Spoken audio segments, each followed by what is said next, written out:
It happened on a Tuesday, which feels wrong, somehow too ordinary a day for something that flipped my world inside out. The office was quiet except for the soft hum of computers and the occasional click of heels echoing off polished floors. I was already irritated, late from a meeting that had run long, hair clinging to the back of my neck, and there he was leaning against the hallway wall like he owned the building. Smug. Relaxed. Waiting. "You're late," he said, no greeting, no smile, just that infuriating voice with its perfect mix of mockery and boredom. I should have kept walking. Should have ignored him like I always tried to. But something about him makes me reckless. "Don't start with me today, Cole. I'm not in the mood." His eyes flicked over me, my blouse slightly unbuttoned, the tension in my shoulders, the breath I didn't realize I was holding. "Funny," he said, stepping forward, "you look like you're dying for a fight." I hate him. I really do. We argue constantly. It's like breathing between us, push and pull, jab and counter. The team jokes about it. They think we're just two type A personalities clashing. But it's more than that. It's deeper, meaner, messier. He got too close. I felt the warmth of his body before he even touched me. The hallway narrowed.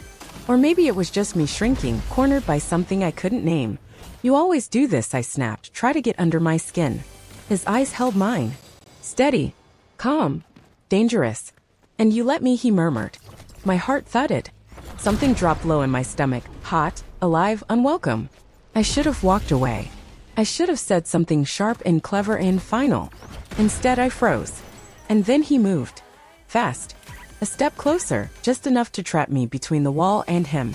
His hand braced beside my head. His breath was warm on my cheek. "You gonna tell me to stop?" he whispered. My mouth opened. But nothing came out. Because in that moment, I didn't know what the truth was anymore. I told him no. I meant to say it like I always do, loud, certain, armed with sarcasm. But it slipped out like a question.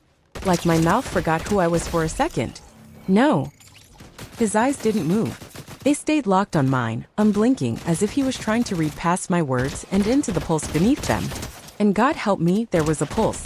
It was thudding everywhere, my wrists, my throat, between my ribs. It felt like my whole body had turned into one big, humming wire. "Okay," he said, voice soft. "Say it like you mean it." I didn't. Not because I didn't want to, but because I couldn't. My mouth was full of heat and confusion and the taste of every time we'd stood like this, too close, too loud, too charged. The space between us was electric. My back pressed into the wall, cold through my blouse. He wasn't touching me, not yet, but his presence was a storm cloud over my skin. He smelled like cedar and clean sweat and something I couldn't name, but had definitely imagined. In dreams I'd never admit to having. His hand hovered near my jaw. Not touching. Not yet. "You hate me," he said, with something almost like a smile. "So why aren't you walking away?" I didn't answer. I couldn't. My knees felt untrustworthy. My chest was rising and falling like I'd just run up the stairs. Because here's the secret I've never said out loud. Sometimes hate feels a lot like hunger. And he's the only one who's ever made me feel starved. His fingers brushed a strand of hair behind my ear, slow, deliberate. My breath caught, just a little sound, a hitch. He heard it. And suddenly the air shifted. We both knew. It was no longer about arguments or office politics or pretending we couldn't stand the sight of each other. It was about something far more dangerous. What happens when the thing you resist is the only thing you really want? There's a moment, right before everything changes, when time slows. I could feel the beat of it, sharp and suspended, as if the hallway had vanished and all that existed was the throb in my throat and the inch of air between us. I should have shoved him away. I should have said something scathing, reminded him we're co-workers, enemies, adults. But all I did was look at his mouth. It wasn't a conscious decision. It was instinct.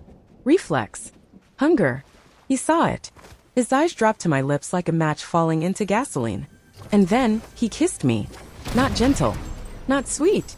It was fierce. Like he'd been waiting too long. Like he was punishing me for every insult I'd ever thrown at him, and every time I hadn't walked away. My back hit the wall harder.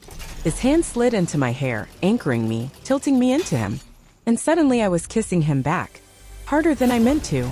With everything I'd denied feeling for months. All that sharpness between us twisted into heat. Into friction. Into need. My hands found his shirt, clutching. His body was solid, hot, unrelenting. And mine was betraying me completely. Arching. Leaning. Begging for more. We broke apart for a second, just enough for breath. His forehead rested against mine. My pulse pounded in my ears. "This is a bad idea," I whispered. "Yeah," he said, voice rough. "You gonna stop me?" I should have said yes. I didn't. Because the truth was burning inside me, undeniable now. I didn't want him to stop. Some part of me was still screaming this was wrong. Our jobs, our rivalry, the months of biting remarks and slammed doors, but that voice was so faint now, drowned out by the storm he'd pulled from inside me. His lips found my neck, and something in me shattered. It wasn't just the way his mouth moved, it was how it felt. Like he was searching for something buried beneath my skin. And maybe he was. Maybe I was too. I tried to stay still, to hold on to whatever was left of my common sense. But then his hand slid to my waist, fingers grazing bare skin where my blouse had come untucked, and I forgot how to breathe. It was like my body had been waiting for this. For him. Even though I'd sworn it never would. I'd told him no. I'd meant it. But my body never learned to lie. His hands were everywhere but careful. Like he was memorizing the shape of my reactions. The way I gasped when his thumb brushed my lower back. The way my knees pressed together, trembling, trying to ground myself. I wasn't in control anymore. And maybe I didn't want to be. "Still want me to stop?" he asked against my jaw, voice husky, lips just brushing the corner of my mouth. I turned my face to his, barely more than a breath between us. "Don't you dare." And that was it. The wall disappeared. The hallway, the job, the months of denial, all gone. There was only the heat between us. His hands, my breath, the growing ache that had nothing to do with anger anymore. Because I didn't hate him. I just hadn't known what this was. This electricity, this pull, this impossible need that lived somewhere between every insult and every almost touch. Now I did. The hallway faded behind closed eyes. What I felt was him. His chest pressed to mine. The steady rise and fall of breath turning ragged. His mouth moved with intention now, slower, deeper, like we'd both stopped pretending this was about anything but need. My fingers curled into his shirt, pulling him closer, not because I was thinking. There was no thought left, but because the space between us felt unbearable. When he pressed his forehead to mine again, everything inside me pulsed. "I'm not who you think I am," he said, low and rough. My eyes opened. "You sure about that?" I whispered. Because right now he felt like someone I'd always known. Not the enemy in conference rooms or the smartass leaning in doorways, but the person who knew how to touch me like he'd been dreaming of it just as long. We sank down against the wall slowly, gravity and tension pulling us, his hands guiding me like he already knew how this story ended. One palm against my waist, the other trailing down my thigh, fingers splayed wide. Steadying, possessive, asking without asking. I nodded. Barely. It was enough. His lips met mine again. Less fury this time, more need. Desperate. Aching, slow. Every nerve felt raw. Every touch electric. I wanted to tell him to stop, to wait, to think, but my mouth only opened for him. Every inch of skin he touched lit up. My blouse slipped off my shoulder, and his breath caught like he'd just seen something sacred. He kissed it, and for a second the world stopped moving. There, in the soft hush of the office after hours, with no audience and no armor, I gave in. To him. To this. To everything I said I didn't want.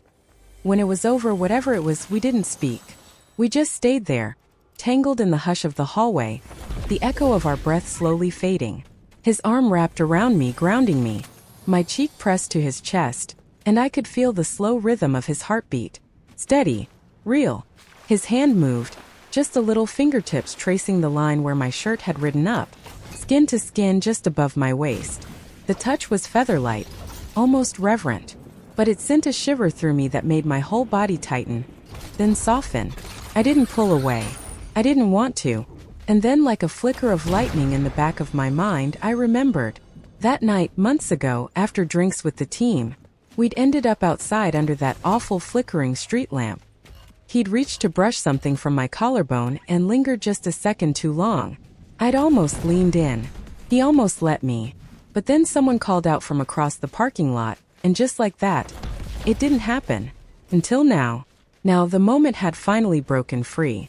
And it was Messier Meteor, truer than I'd ever imagined. He shifted slightly, his fingers brushing under the hem of my skirt as he adjusted. Nothing crude. Just warmth. Presence. Connection. You okay? He asked, his voice husky against my hair. Yeah, I said, quieter than I meant to.